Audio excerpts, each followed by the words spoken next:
5 weeks and countless sequins later, we finally have the final lineup for Melodifestivalen 2015. Yes, Andra Chansen took place tonight in Helsingborg, and 4 acts advanced. You guys, we're gonna do this duel by duel. Let's start with duel number 1, Linus Svenning versus Andreas Weise. What do you make of Linus winning? Yes! I wanted Linus to win. I mean, the staging is so amazing, and I don't care that he's a bad singer. I mean, I can't even call him an okay singer because it's just bad.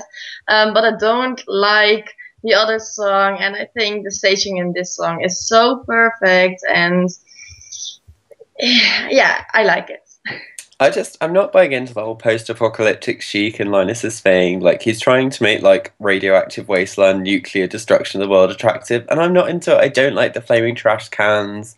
I don't like the fact that he's relying on the Wackel vehicle so much. And I thought Andreas's was so fun, such like a swing thing. He had so much, like, I don't know, disco, 70s groove, uptown funking going on. So I'm kind of bummed he didn't win out. But I mean, Linus's song isn't bad. It's just, like, it would just help if he could sing. Yeah, Andreas is one of the great discoveries for me of Melodifestivalen this year. The first week we thought he was creepy when he was saying, "Bring my fire, light my fire." We were like, "Get a fire extinguisher."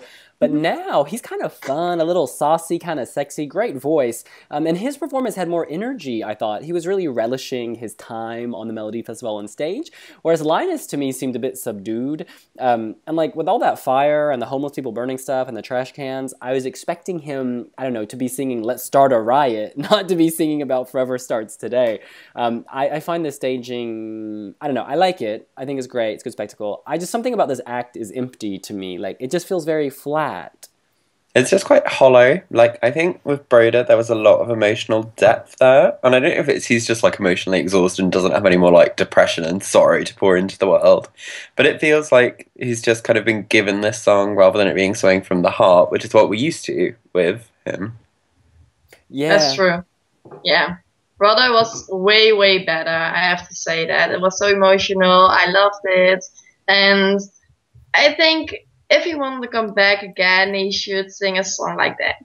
Yeah.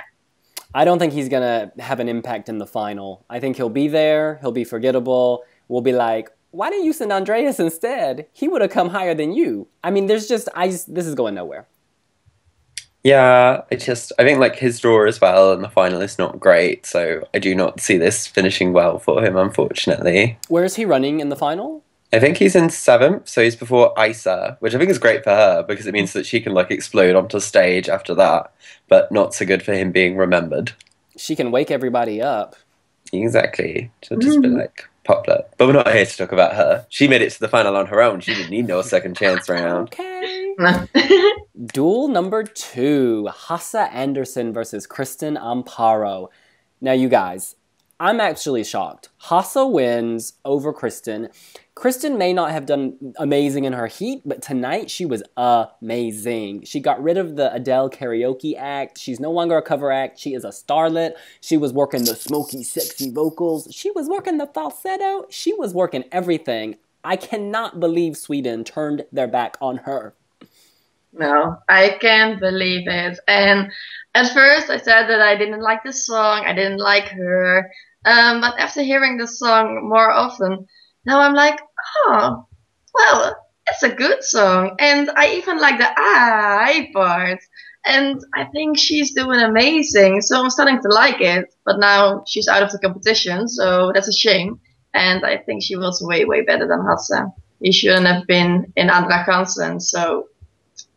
Yeah, I feel like you just, for Kristen, it kind of took a few listens to see the light, and then she made you see what she was all about. And Hasse is just like, oh, it's just that banjo twangy, but where like Mans has a twangy banjo, but then it turns into an incredible dance pop track.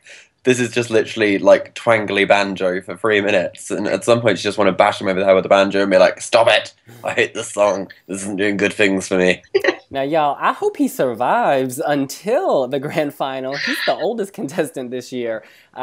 I think that he benefited a lot from the fact that he was performing in his home arena. Like, he apparently has a huge fan base in Helsingborg. Maybe people felt the atmosphere. I mean, he didn't win me over, but he was better tonight. I think he was feeding off that energy. And the performance was bearable. Like, it wasn't bad. It was bearable. And he's moving up the bookies' rankings, if I recall. He's now ahead of whom? Viktor and Viktor, Samir. yeah. Oh, dear. That only puts him in 11th though, so he's not like he's not exactly challenging your Erics and your Mariattes to win the whole thing. After the second duel, we were treated to Loreen performing. She had some ladyboys on stage. She had hair covering her titties. This was a real interesting. What did you make of it? Oh, she was back. I'm just like, can she not just go direct to the final, like instead of Hasse? Like, what a great result to have pay for like competing. No, like incredibly staged. I really don't know why SVT just reserves all the staging people who aren't in the competition because they've done this like several times for guest acts. Now I'm just like, why not? Just send Loreen. Come back to Melodifestivalen, please.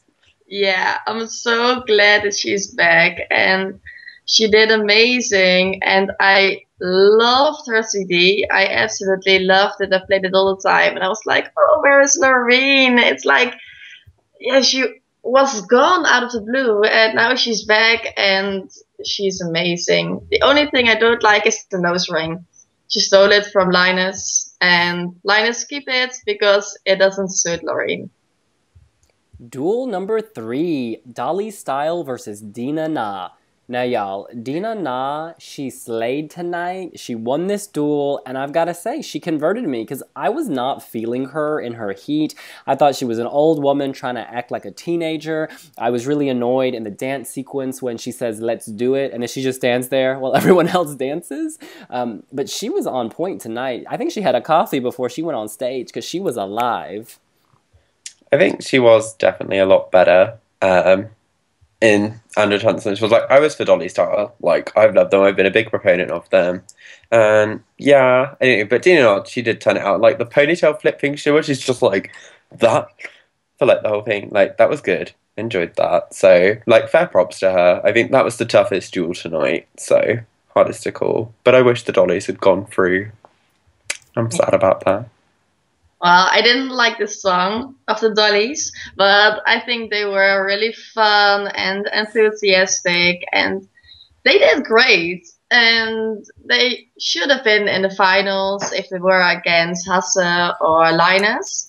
But in this case, Dinah did amazing and I love it. And especially the part when the dancers are coming to one side and she's like this, well, come on. And yeah, like you said, really, yeah, powerful. Yeah, it's great. It's the best part of the song. It's just, we kind of forget she's just standing there because those dancers are all over the place. I love it. I've got to say, the Dollies felt a little flat tonight. I don't know if it's because they're like 6 years old and it was past their bedtime and they've been doing this for several weeks in a row, but something was missing. And I felt really bad for them when they were announced as the losers, or rather, Dinah was announced as the winner, because they looked devastated, gutted, like they almost expected to go through. It's going to be a tough morning for them, I suspect.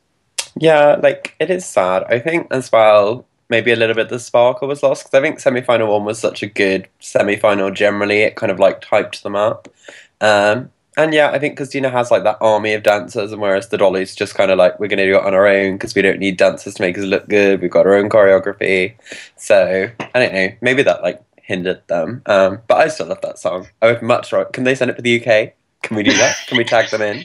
Yes, please. And finally, duel number 4, Bearing Miri featuring Viktor Krone versus Samir and Viktor. Now, you guys, this was a walkover. I knew Samir and Viktor had this in the bag, just like they had people in their selfie or groupie, whatever you call it. This was the bomb. And I feel like Viktor, he's been a bit spacey in the other shows. Like, he didn't know what the hell was going on. But tonight, there was no marijuana. There were no space cakes. He was on point. He knew the score, and he did amazing. Yeah, I just feel like Samir kind of sat down and was just like, Victor, you need to focus. We're on stage, we're performing. Just copy what I do.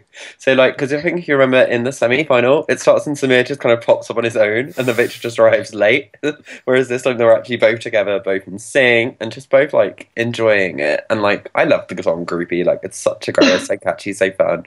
And, like, I don't know, they just make rap, like, convincing and credible. Whereas I think Barang is just a bit embarrassing whenever he does it.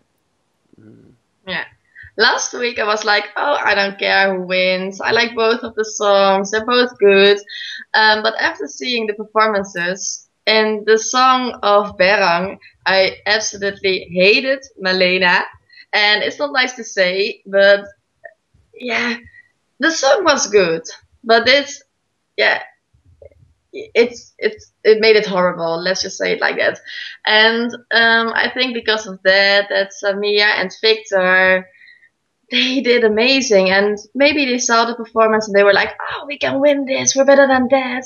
But they did great, they really improved, and I like the little blogs with the, was it the little television something, and they were just great. I think it's an act of desperation bringing Malena Erdmann on. It's like, y'all don't like us, y'all don't like our song, but you liked her in 2009, so we're gonna bring her on stage. It was a nice touch in the sense that she can actually sing, and I was interested when I saw her face, but then the camera went back to them and I was bored again and, tuned out, so didn't work. It's just like, on your hit list for like people you call up to get endorsements from, I feel like Malena should really not be near the top of the list.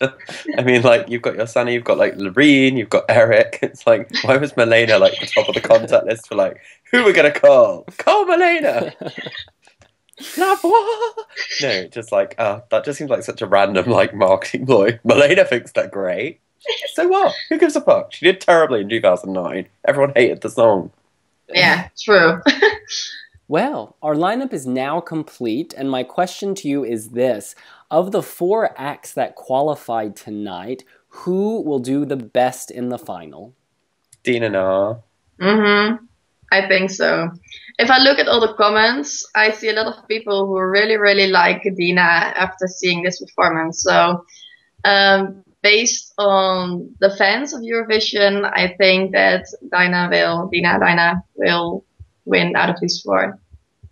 And I think Dinah's the only one who will really get into like the top 6 acts. Like, she's the only essential. Like, the others, I think, will all do quite badly. I mean, Samir and Viktor, there is quite a congested team male market already.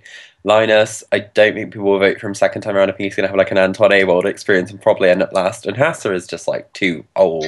Like, he's a husband. And like, the demographic is getting younger every year. That's why like Schlager acts don't do well traditionally. So I feel like he's going to suffer for that. So yeah, Dinah. Now, y'all, I think people are underestimating Samir and Viktor. I think they have something special. Like, they're not good singers. They're not necessarily good with the camera. But, like, they're charismatic and they enjoy themselves and they're just likable. Like, I've watched the interview they did with wiwibloggs like 20 times. And even though they're just bitching at each other about how one of them doesn't speak English, I love it. It's hilarious. There's a realness. Like, I think they know they're not natural-born singers. They're there to have fun and they're having it. Yeah, that's like a good rapport, but I just think Mans and Eric both have like a good kind of like street swag and much bigger profiles, I guess. And even like JTR, I think, are kind of the same market appeal. And I just think that dilutes the field. I think it makes it harder for them to do well. So it's not necessarily like a bad song, just more they're like the most competitive group of similar acts we have in the competition this year. So yeah, I would agree love on that. to do well. Yeah. I think the teen girls will vote for them, but it will be hard for them with having Eric and Mans is also really cute, and Viktor and Samir, so I don't know. Well, that's what we think. What do you think? Let us know here on wiwibloggs and on Facebook, Twitter, Instagram @wiwibloggs. Angus and I will actually be in Stockholm ahead of the grand final starting from Wednesday, March 11th. So we'll be uploading videos, interviews, and plenty of shade. So be sure to come back to wiwi.tv for the latest. See you guys later. Bye! Bye!